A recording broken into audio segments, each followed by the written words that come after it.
Hello, everyone. I got another quick thought to share with you. It came up as I was doing my workout and my training.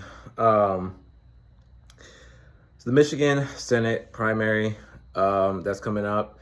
If you were paying attention, you probably saw the debate that happened a few days ago with Haley Stevens and Abdul El-Sayed, in which Haley Stevens really made herself look bad during that debate.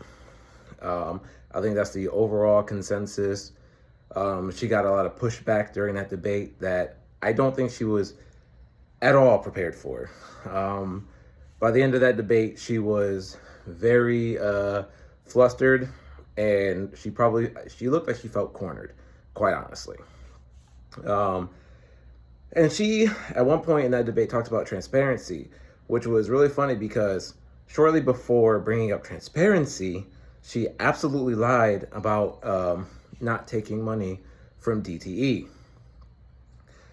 Now, with that being said, full bias here, and also I think just as a matter of fact, Abdul came out of that debate looking even better than he did before, which is I didn't think was possible. But anyways, a couple days after that, maybe just a day after that, Glenn Gariff poll comes out showing that Haley Stevens was more likely to beat Mike Rogers in the general.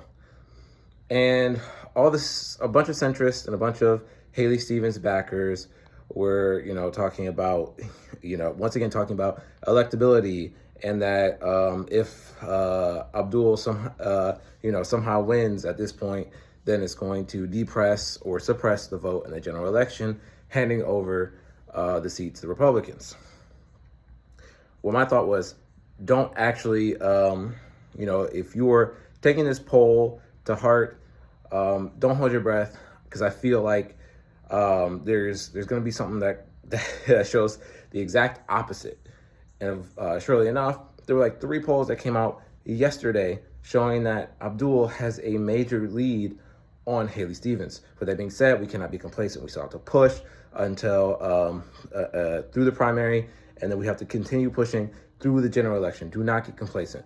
Now, the other thing is, Haley Stevens was out doing door knocking, and I suspect that internal polling showed her way behind, and the campaign was probably in panic mode because they don't actually have on-the-ground support the same way that Abdul El-Sayed does.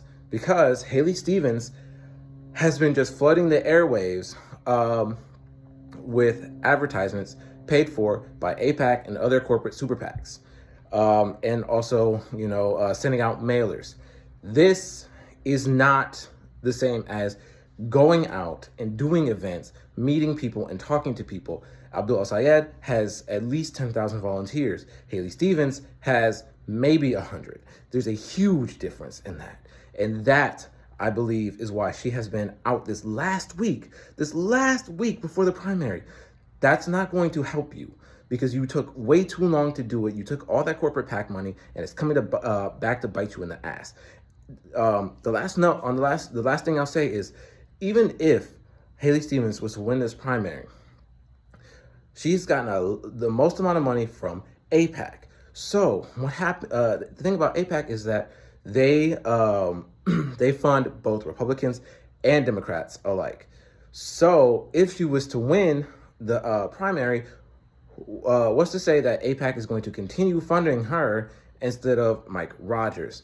If that money dries up, she is at a total disadvantage. So this whole thing about electability that's coming from centrists is absolute horseshit.